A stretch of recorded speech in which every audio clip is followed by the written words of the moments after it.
Bapak Ibu Dewan Pengurus yang saya hormati, saya Ngadmin, Kepala SMP Kristen Petra 5. Izinkan saat ini saya menyampaikan presentasi mengenai strategi peningkatan capaian penerimaan murid baru. Mengapa saya memilih materi ini? Kita tahu bahwa murid memegang peranan penting dalam keberlangsungan sebuah sekolah. Murid itu merupakan inti dari eksistensi dan keberlangsungan sekolah, apalagi sekolah swasta. Sumber pendapatan utama adalah uang sekolah yang dibayarkan oleh orang tua, yang secara langsung tentu itu berpengaruh pada kestabilan keuangan sekolah. Mengapa murid? Yang kedua, terkait dengan reputasi dan daya saing. Prestasi dan perilaku murid tentu memberi kontribusi terhadap citra dan reputasi sekolah yang pada akhirnya berpengaruh terhadap penerimaan murid baru. Citra prestasi sekolah merupakan daya tarik tersendiri bagi sekolah tersebut. Yang ketiga, terkait dengan indikator kualitas pendidikan. Jumlah pendaftar dan murid yang bertahan itu bisa menjadi satu indikator kepuasan terhadap kualitas pendidikan yang ditawarkan oleh sekolah kepada masyarakat. Secara khusus di SMP Kristen Petra 5 berbicara tentang murid mengalami dinamika yang sangat besar. Ketika awal tahun 2016 saya ditempatkan di SMP Kristen Petra 5, jumlah murid terbagi menjadi 21 kelas, dan pada tahun 2022-2023 menjadi 14 kelas. Dan kemudian pada tahun 2024-2025 meningkat menjadi 16 kelas. Dan pada tahun 2025-2026 yang kita akan jalani nanti, saat ini secara definitif sudah 17 kelas. Dari 471 siswa menjadi 514. Puji Tuhan. Dan tentu ini sangat terasa dinamika ini terhadap kami di sekolah. Yang ketiga, berbicara tentang murid, ini terkait dengan dinamika sistem penerimaan murid baru. Kita bersama tahu bahwa sistem penerimaan murid baru di kita itu mengalami satu perkembangan ataupun perubahan. Yang pertama adalah waktu pelaksanaan. Kalau di tahun 2025-2026, yang pelaksanaannya itu dimulai pada bulan Juli 2024, pada tahun 2026-2027, pelaksanaan penerimaan murid baru sudah dimulai pada bulan Juni. Nah, tentu ini membawa satu tantangan tersendiri, baik bagi sekolah, juga bagi orang tua. Bagi sekolah tentu ini menuntut sebuah ketelitian, karena tahun 2025 masih belum kita jalani, tapi kita juga sudah melakukan proses penerimaan murid baru untuk tahun 2026. Waktu pelaksanaan yang demikian tentu ini membawa dampak terhadap administrasi keuangan, utamanya adalah uang pengembangan. Di satu sisi, orang tua masih harus menyelesaikan daftar ulang untuk naik ke kelas 9, harus menyelesaikan uang sekolah bulan Juni, tetapi di sisi lain juga harus mempersiapkan untuk masuk di tingkat selanjutnya. Hal ketiga berkaitan dengan dinamika sistem penerimaan murid baru adalah berlakunya uang pengembangan tunggal. Di tahun 2026-2027 kita tahu bahwa uang pengembangan yang berlaku adalah uang pengembangan tunggal. Tidak lagi ada kategori 1, kategori 2, atau kategori 3. Hal ini bagi sekolah tentu membantu kemudahan karena tidak harus meneliti ataupun tidak harus memastikan mencermati anak ini termasuk kategori 1 atau kategori 2 berdasarkan perolehan nilainya. Namun di sisi lain juga ada satu pertanyaan, mengapa uang pengembangannya tidak didasarkan kategori? Karena kalau didasarkan pada kategori nilai, maka itu di sisi lain bisa mendorong anak untuk berjuang memperoleh prestasi yang optimal sehingga bisa mencapai atau mewujudkan pada kategori pertama. Bapak Ibu yang saya hormati, hal-hal ini tentu akan berdampak dan mempengaruhi terhadap penerimaan murid baru jika itu tidak dikelola dengan tepat. Capaian penerimaan murid baru bukan hal yang berdiri sendiri, tetapi juga dipengaruhi oleh hal-hal sebelumnya tentang mutu sekolah. Dan tentu sekolah tidak akan secara otomatis menjadi sekolah yang bermutu tanpa ada upaya untuk mengembangkannya. Jadi pengembangan sekolah dalam rangka meningkatkan mutu sekolah yang pada akhirnya berdampak pada capaian penerimaan murid baru. Nah, berbicara tentang mutu sekolah dan upaya untuk meningkatkannya, ada beberapa indikator antara lain yang menunjukkan tentang mutu suatu sekolah. Yang pertama tentang kualitas proses pembelajaran.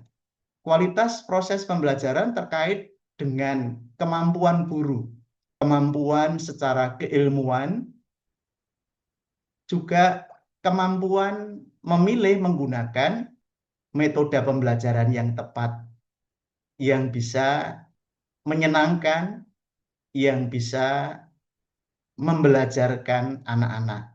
Selain itu juga terkait dengan teknologi pembelajaran yang dipakai. Oleh karena itu, berbagai upaya yang kami lakukan adalah mengikuti pelatihan-pelatihan pengembangan diri para guru, baik itu secara keilmuan maupun metode-metode pembelajaran.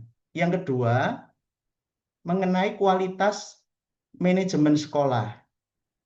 Ini terkait dengan kepemimpinan sekolah, perencanaan, dan juga pengawasan dalam setiap mata program sekolah, termasuk diantaranya adalah program penerimaan murid baru.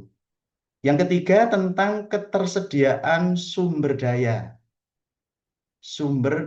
manusia, baik secara kualitas maupun secara ketersediaan atau kuantitasnya. Sumber daya terkait dengan fasilitas, peralatan, dan bahan pembelajaran yang tersedia di sekolah. Yang keempat, terkait dengan prestasi siswa. Mutu suatu sekolah, indikatornya adalah salah satunya mengenai prestasi siswa. Prestasi akademik, non-akademik, jika sekolah itu adalah tingkat SMA, berapa besar anak-anak diterima di perguruan tinggi yang bergengsi.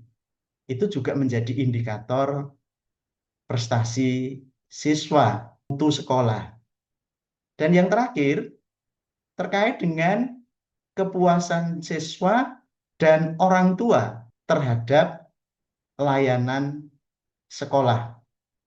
Baik layanan dalam pembelajaran, layanan dalam administrasi, maupun layanan-layanan yang lain yang bisa membangun sebuah kepercayaan dan kepuasan siswa dan orang tua. Mutu sekolah itu terus dikembangkan, Tetapi ada hal yang perlu diperhatikan agar mutu sekolah punya korelasi dengan capaian penerimaan murid baru, yakni bahwa mutu sekolah yang kita kembangkan perlu di-branding atau dipromosikan agar apa yang baik yang sudah dilakukan sekolah diketahui oleh masyarakat, oleh orang tua, sehingga itu menjadi daya tarik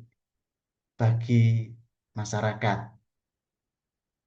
Ini adalah beberapa tindakan yang kami sudah lakukan, sedang kami lakukan, dan terus kami tingkatkan untuk terus dilakukan dalam rangka membangun untuk meningkatkan capaian penerimaan murid baru. Yang pertama adalah membangun kesadaran dan kesehatian guru dan karyawan. Kesadaran bahwa murid itu menjadi hal yang utama dalam pelayanan pendidikan. Sehingga segala upaya, segala proses pada akhirnya adalah untuk pelayanan yang terbaik kepada murid. Dan kesehatian bahwa penerimaan murid baru bukan semata-mata tugas beberapa orang, tetapi itu adalah tugas dari semua warga sekolah, guru dan karyawan melalui bagiannya masing-masing. Yang kedua adalah selalu membangun komunikasi yang baik dalam setiap momen koordinasi mengawali kerja di setiap hari. Kita selalu membawa penerimaan murid baru itu di dalam doa. Dan secara periodik dikomunikasikan kepada para guru dan karyawan tentang progres dari penerimaan murid baru. Dengan harapan semua menjadi tahu dan menyadari dan akhirnya punya kesehatian untuk memperjuangkan, mengupayakan bersama-sama. Ketiga, melakukan promosi.